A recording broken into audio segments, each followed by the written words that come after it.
سردار جو کبھی اسلام کے خلاف لڑتے تھے، میرے دوستوں اسلام کے پرچم کو اٹھائے ہوئے اور لا الہ الا اللہ محمد رسول اللہ پڑھتے ہوئے اسلام کی حفاظت کرنے لگے. جس زمین میں گھنٹہ بجایا جاتا تھا، ناقوس اور برہمن کی آواز گونجتی تھی، اس کے بجائے میرے دوستوں وہاں خانقاہیں مسجدیں آباد ہو گئی. اللہ اکبر کا پیغام گونجنے لگا. یہ قرآنی نظام تھا، قرآنی ایڈمنسٹریشن تھا کہ جس کی وجہ سے مسلمانوں کو اتنی بڑی کامیابی ہوئی.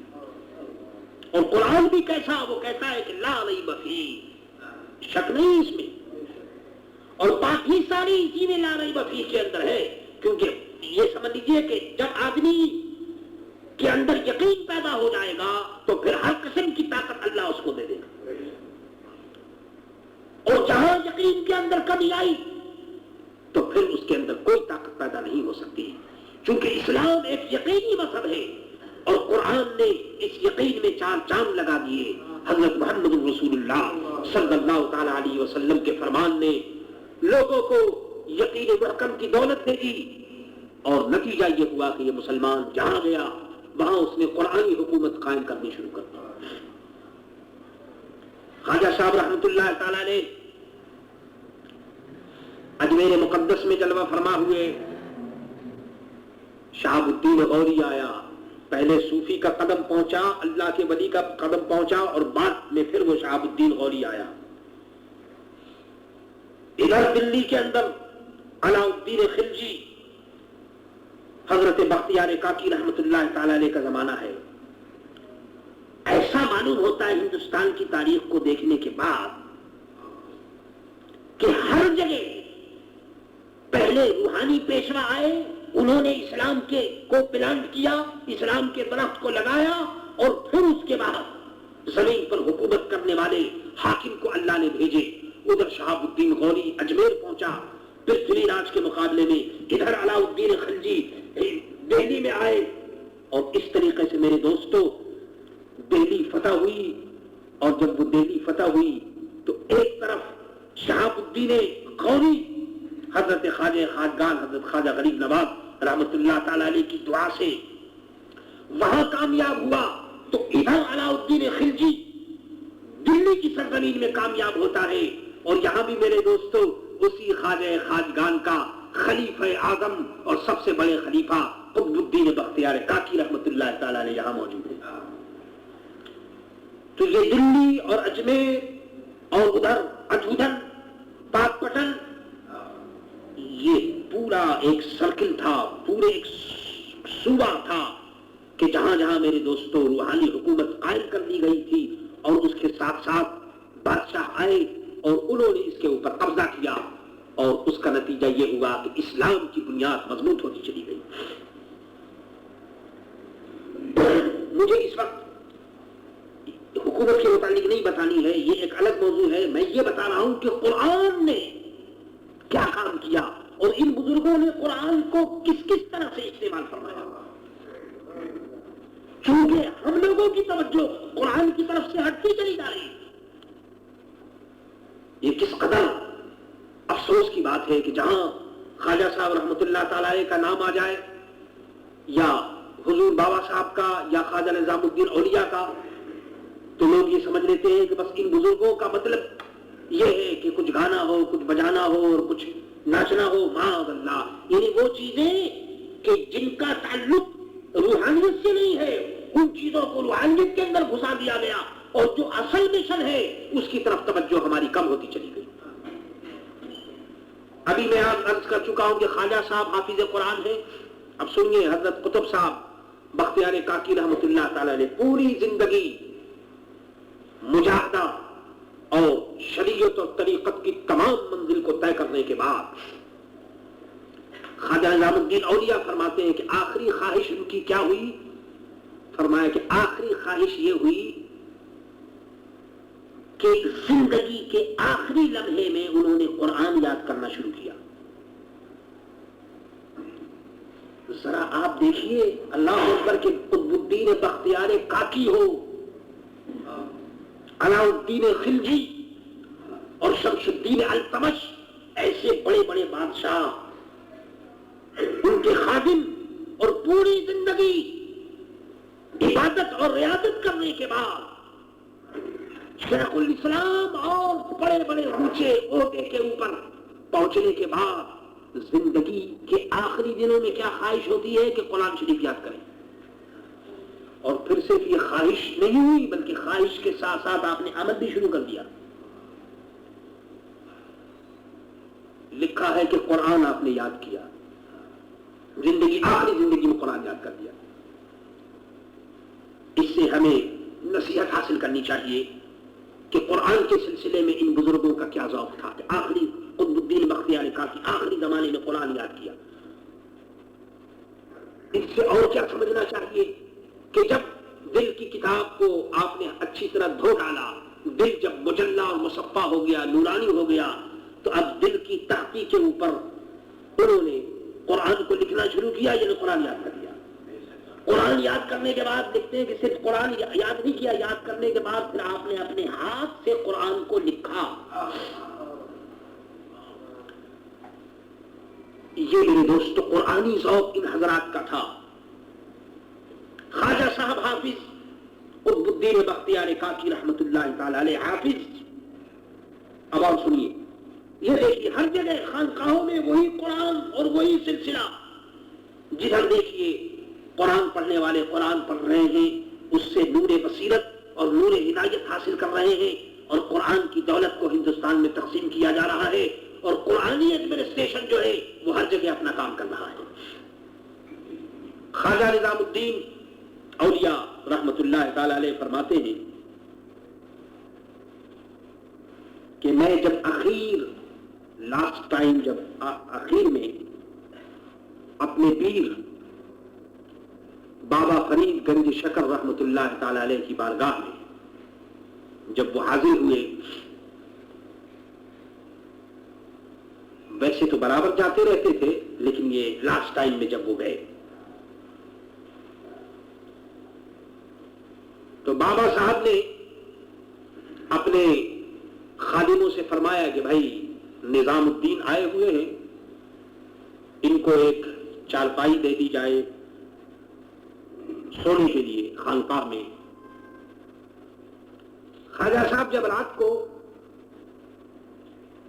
خواجہ نظام الدین اولیاء جب رات کو اپنے کمرے میں گئے سونے کے لیے تو انہوں نے دیکھا کہ ایک چوکی، ایک چارپائی رکھی ہوئی ہے.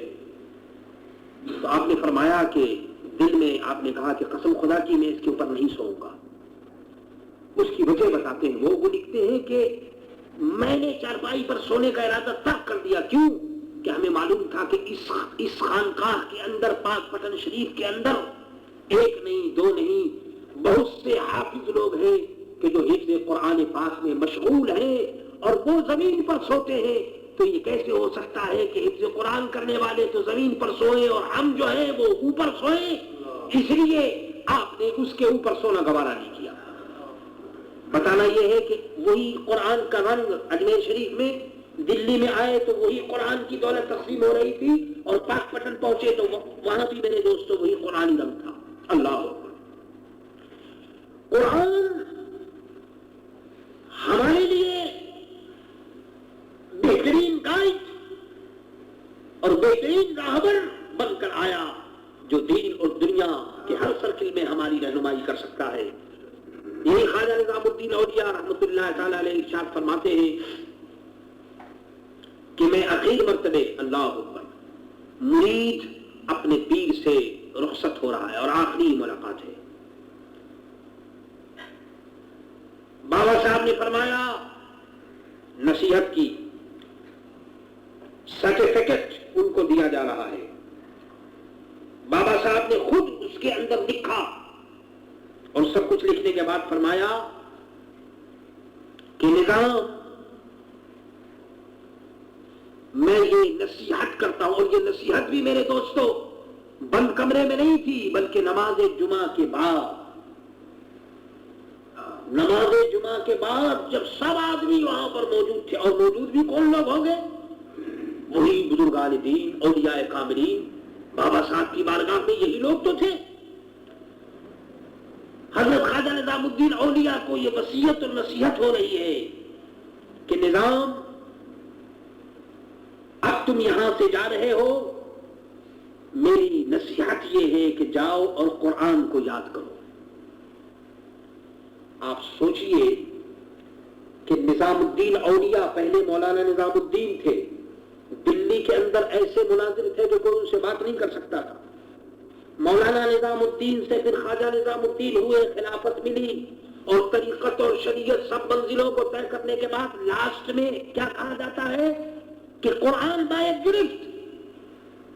نظام الدین اب تم کو قرآن یاد کرنا چاہیے، اور فرمایا کہ رضا اللہ، اللہ تمہیں توفیق دے. اور صرف یہی نہیں فرمایا بلکہ خواجہ نظام الدین اولیاء کے منہ میں آپ نے کچھ تبرک ڈالا بابا صاحب نے، اور فرمایا کہ جاؤ. اچھا، اور سنیے، یہ سب کچھ نصیحت کرنے کے بعد، تبرک دینے کے بعد فرمایا کہ اے نظام،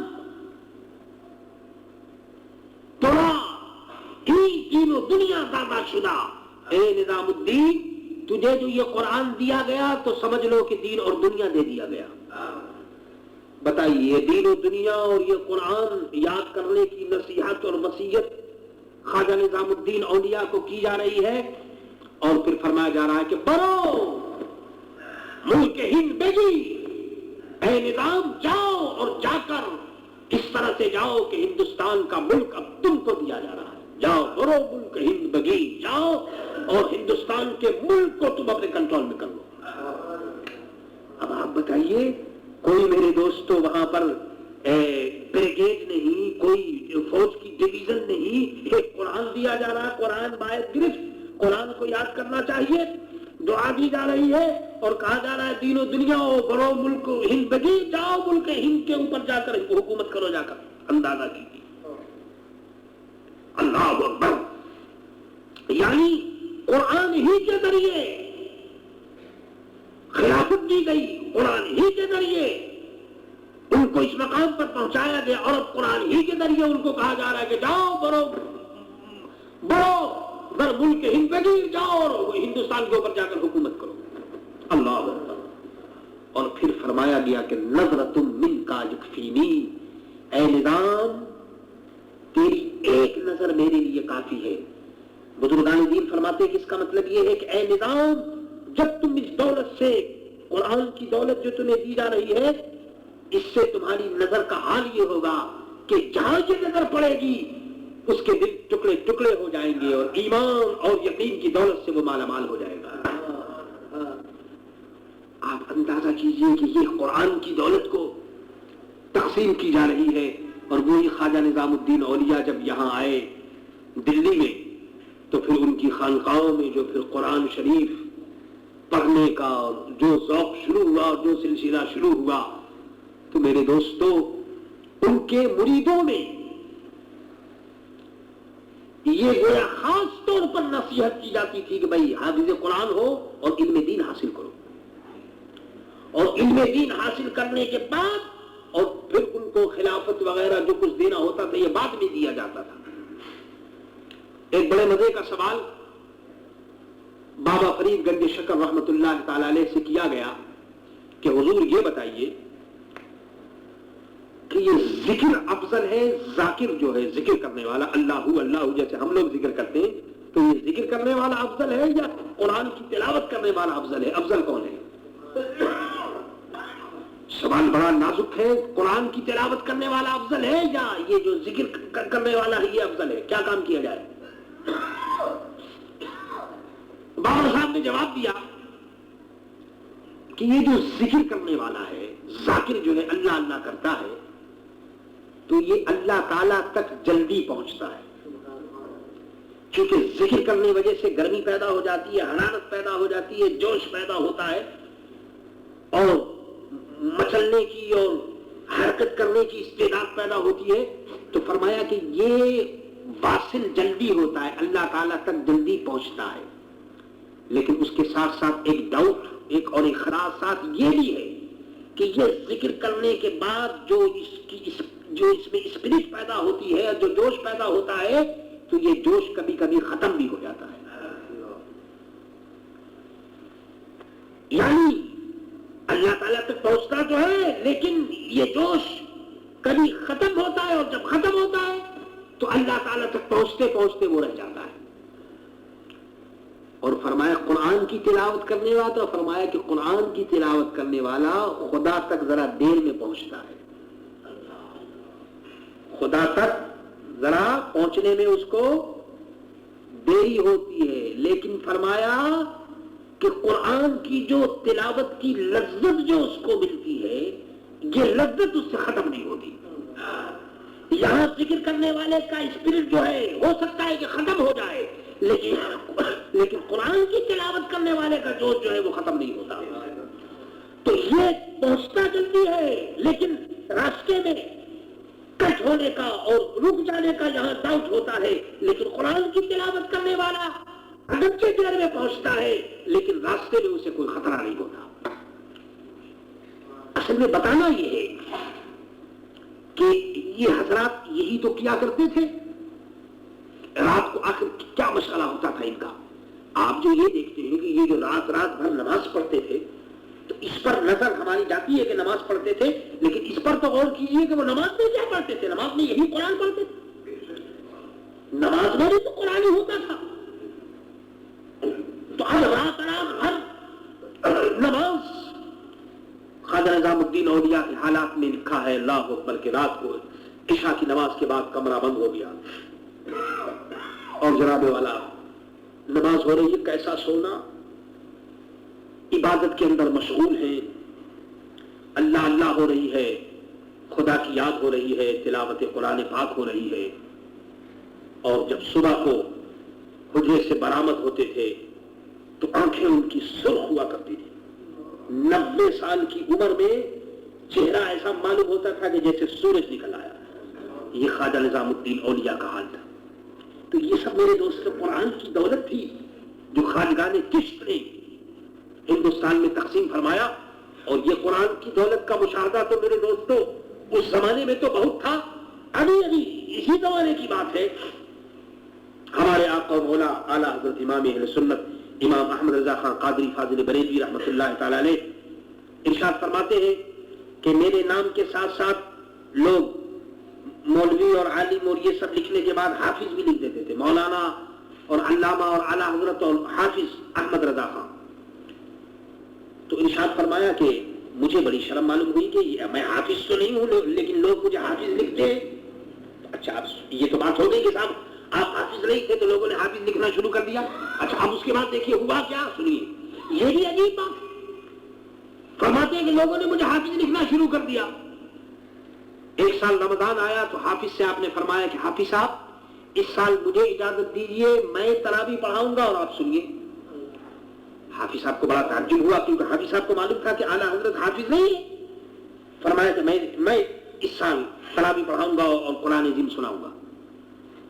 روزانہ ایک پارہ سنانا شروع کیا اور آپ حیرت اور تعجب کے ساتھ سنیے کہ ادھر 30 روزہ ختم ہوا اور ادھر 30 پارے قرآن کے سنا دیے. اندازہ کیجئے کہ پہلے جو آدمی حافظ نہ ہو اور روزانہ ایک پارہ، ہم لوگ حافظ ہیں معلوم ہے کتنا پڑھنا پڑتا ہے، یاد کرنا پڑتا ہے، ادھر ادھر دیکھنا پڑتا ہے.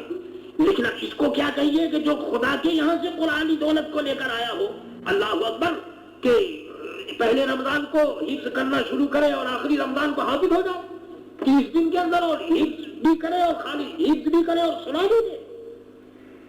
میرے دوستوں یہ ہے تلاوت قرآن پاک کی برکت. ایک لطیفہ یاد آ گیا بڑے مزے کا. صدر الفاضل مولانا نعیم الدین صاحب مراد آبادی رحمۃ اللہ تعالی علیہ ایک عالیہ سے مناظرہ کر رہے تھے. رام چندر اس کا نام تھا. وہ عالیہ جو ہے بہت بولتا تھا، بڑی باتیں کیا کرتا تھا. بے دین لوگ بہت باتیں کرتے ہیں. تو اس نے کہا کہ مولانا تم لوگوں کا جو قرآن ہے ہم سے سنو، ہم تم کو قرآن پڑھ کر سنا دیتے ہیں اور بتا دیتے ہیں کہ قرآن میں یہ ہے وہ ہے، ہمیں قرآن یاد ہے، لیکن آپ کو ہمارا وید نہیں یاد ہے. مسلمانوں کو وید یاد نہیں لیکن ہم آپ کے قرآن کو یاد کر لیتے ہیں. اس لیے ہمارا وید جو ہے وہ حق کے اوپر ہے اور آپ ہمارے وید کو یاد نہیں کرتے. نہیں کر سکتے. حضرت صلی اللہ فاضل نے بڑھ چڑھ کر جواب دیا, خوب جواب دیا. فرمایا کہ رام چندر جی, یہ جو آپ نے کہا کہ آپ نے ہمارے قرآن کو یاد کر لیا اور ہم آپ کے وید کو یاد نہیں کر سکتے, تو اس میں آپ کے وید کی کوئی شان نہیں معلوم ہوئی بلکہ میرے قرآن کا کمال نکلا. انہوں نے کہا کہ وہ کیسے؟ فرمایا کہ اس طرح سے کہ میرا قرآن وہ ہے کہ دوست تو دوست بلکہ دشمن کے دل میں بھی جگہ قائم کر دے گا. میرا قرآن وہ ہے جو دشمنوں کے دل میں بھی جا کر, تم کو یاد ہے قرآن, اور فرمایا کہ تمہارا وید وہ ہے کہ مسلمان تو خیر مسلمان ہے, تم بتاؤ کہ تم کو یاد ہے کوئی حافظ ہے تمہارے وید کا؟